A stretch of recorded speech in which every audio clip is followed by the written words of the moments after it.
Welcome to Manga Gachapon, which I review only Volume 1 of different series, giving you the boost to decide whether or not you want to continue. I review old, the latest, the classics, and the forgotten. There is so much manga out there, it's so hard to find what you're looking for. Let's begin.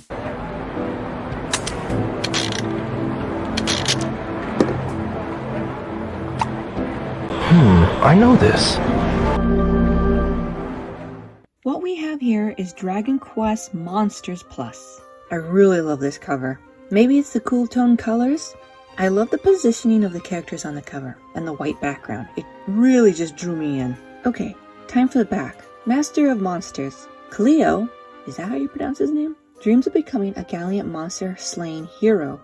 And when a twist of fate sees him whisk off into a strange and distant land, it seems he finally got his chance. But the king doesn't want Cleo slaying monsters. He wants him training them, preparing mighty creatures to fight against the dark forces of darkness. Unfortunately, the kingdom's a little short on monsters at the moment, and Cleo's journey begins with only one sassy slime to back him up. It's a quirky quest with one majorly reluctant hero.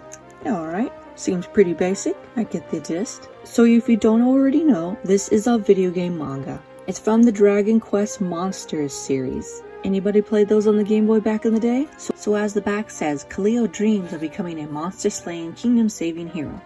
But once isekai'd, the kingdom he is transported to is in dire need and isn't looking for a hero, but a monster tamer. Think Pokemon. Once the rules of this world are told, Cleo needs to be a Pokemon master, defeat the gym leaders, and the Elite Four, and then the champion, and save the kingdom. Well, not exactly, but you know what I'm getting at. Cleo is told that the kingdom is receiving waves of evil that makes the monsters of the world run rampant, and that the evil is affecting the well-being of the great tree in the kingdom. The plot is established, and it's pretty generic. It's nothing new. He teams up with his first monster, and it's the iconic slime of the series. But this one has a temper and a sassy attitude. The twist on these characters keeps it fresh, and even on Cleo, his dream of becoming a hero is altered. But even with these twists, Cleo is a pretty generic shonen protagonist. He is always optimistic all the time. There are a few times he is disappointed, but I didn't feel the need to root for him because luck seems to always be on his side. Everything he needs is given to him, or it is at his fingertips instantly. The other characters around him are about as complex as he is. Really can't foresee grand character arcs, besides saving the kingdom. But I might be wrong. The slime is the most interesting character, mainly how expressionate he can be when his face is already set to a certain look. I was giggling most of the time when I saw these. Which makes me go to the art. Based off the famous artist of Dragon Ball Z, it resembles a likeness, and yet I could instantly tell it was someone else. The art captures the 90s and early 2000s style, which gives me nostalgia. The monster designs are very classic. There's really awesome art in between the chapters. I love seeing those.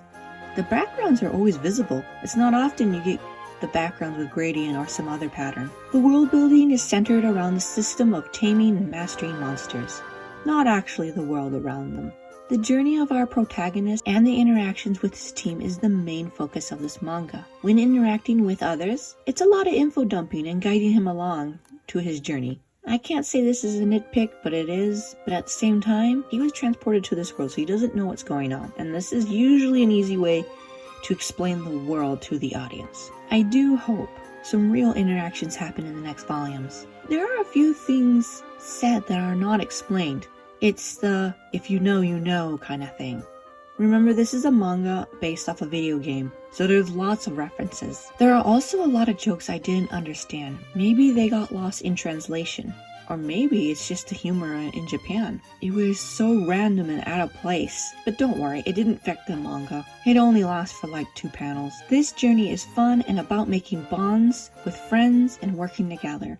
This manga isn't for everyone. Its core audience is about 10 to 14. And of course the fans of the game series. Lots of Easter eggs.